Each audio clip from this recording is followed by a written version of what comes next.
What's up, guys? And this time I've decided to do something really off the wall for you guys. And I think that something that a lot of people genuinely like and are super interested in are creepypastas, okay? And if you don't know what creepypastas are just just weird shit people make on the internet, obviously for attention. And a lot of the time they're just kind of meme, for the most part. They're kind of honestly bad. Like 99% of creepypasta is what I would consider borderline garbage. But every once in a while, just like anything, you tend to find a diamond on the rough.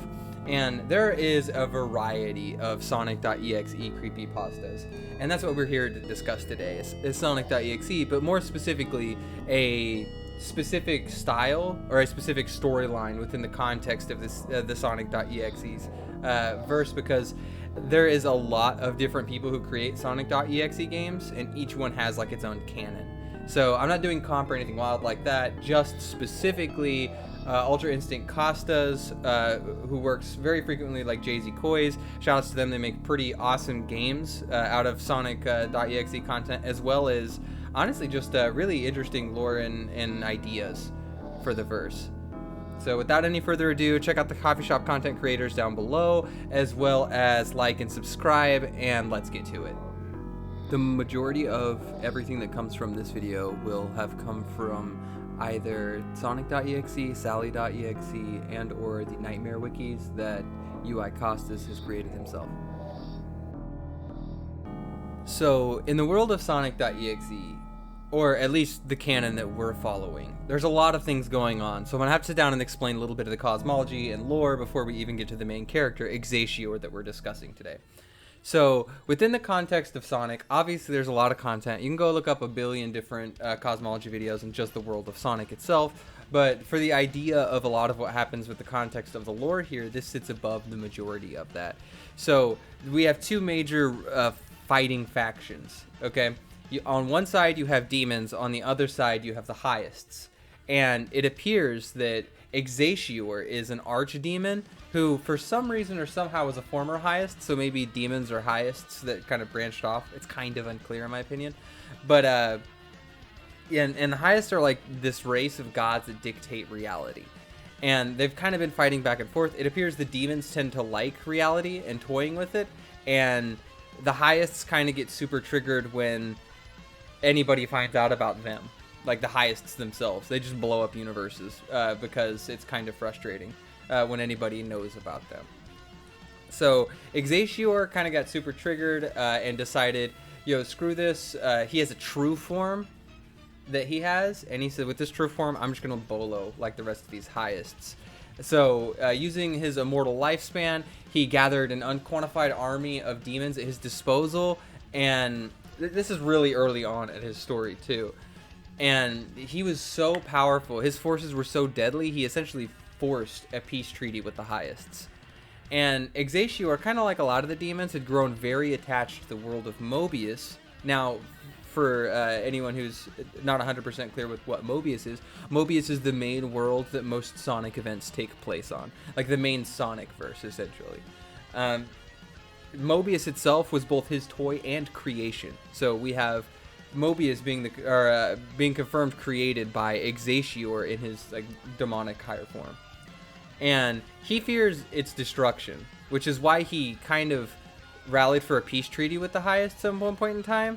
Is because he was worried the Hiests were gonna one-shot him, and his attachment to this planet kind of made the Hiests made him look at them as like.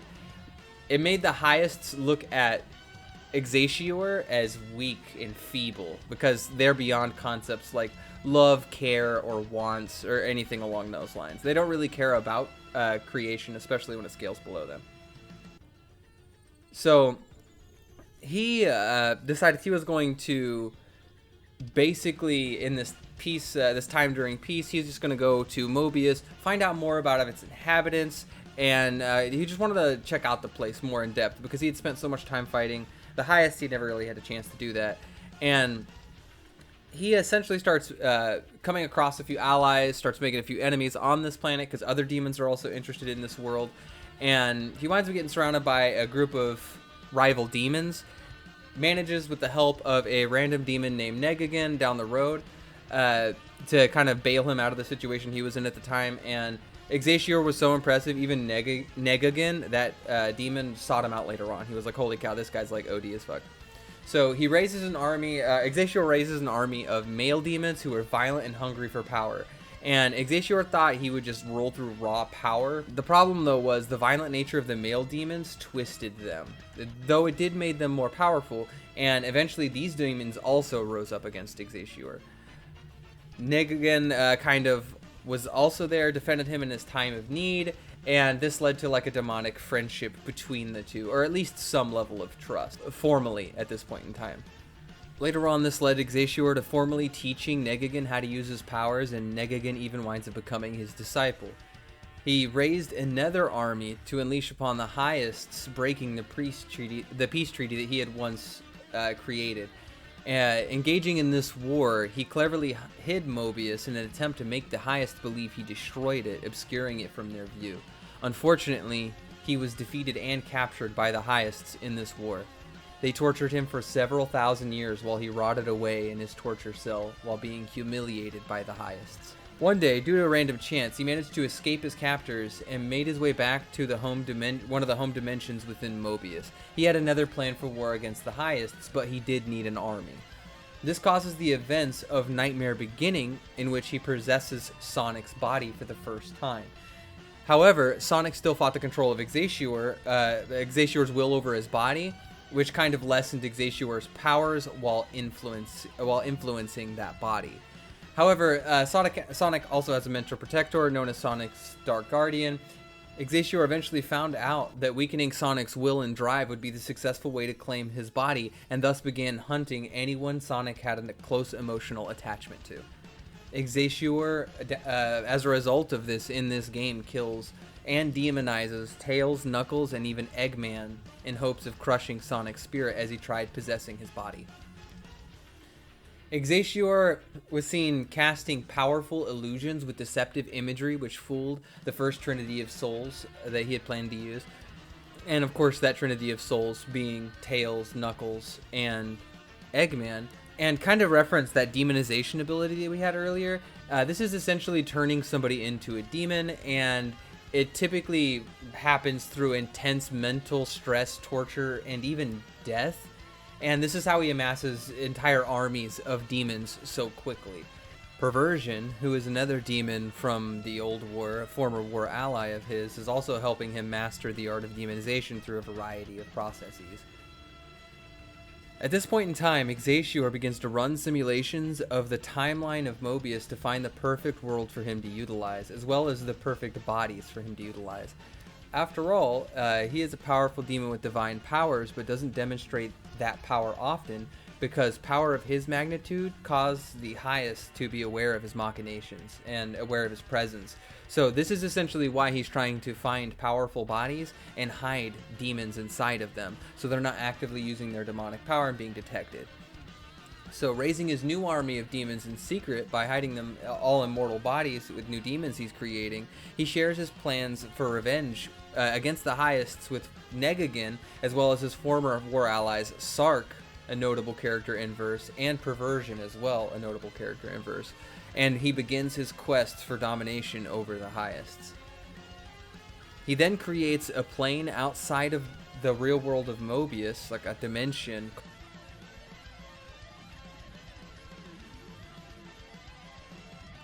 which has the blood temple inside of it, and that became a gathering place for all demons working underneath Exetior's will. Deep down, despite his cruel, or at least what appeared to be cruel nature, Exetior genuinely loves Mobius, its inhabitants, his demons, and all of his playthings. But his most loved playthings were the ones he genuinely cared for. And Mobius was a big part of that, and especially the main characters of like your Sonic franchises, that being like Sonic, Tails, Knuckles, Amy, Sally, and Cream. Oh, and Eggman, of course. But from the Blood Temple, Exetior started to control time and thus restarted the entire verse in hopes of gaining more powerful forces. In continued nightmare, Sark and perversion help choose the most worthy to join the army of demons in their soon-to-be war against the Highest. This picks up at the canonical end of Sonic.Exe and its bad ending where Tails, Knuckles, and Robotnik were demonized. Then starts the Eye of 3 arc. And this is essentially Sonic.Exe, where Amy, Cream, and Sally were being targeted. And he is successful in his ability to capture them because he had this idea of implanting them with something called the Eye of 3 virus. But after he had captured them, there was a sudden interruption of the Highest potentially recognizing what he was doing, and he had to shift his focus to essentially keeping them unaware of what he was doing. And this led to that Trinity of Souls getting away.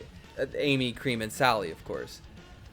Now, these trinities seem to be utilizing something called that eye virus, and it can only be at its peak potential if they keep their bonds of friendship and love for one another before and after the demonization process has started.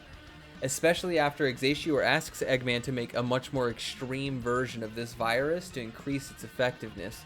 He needed weapons to deal with the Highests, and he saw this as his most viable option currently at hand. While memeing and killing the populace to raise a demon army, he collects the Time Stones as well. These are powerful artifacts that could potentially rival his shenanigans, and thus he wanted to conserve his power and keep them out of the hands of others, who could potentially could stir up trouble for him and his plans currently. However, Exetior found himself betrayed by Sark, a rival demon, who planned to kill off his competition on the demon side. After all, he saw all of them as weak. He just wanted to have fun and fucking murder people, dude, because Sark is a monster like that.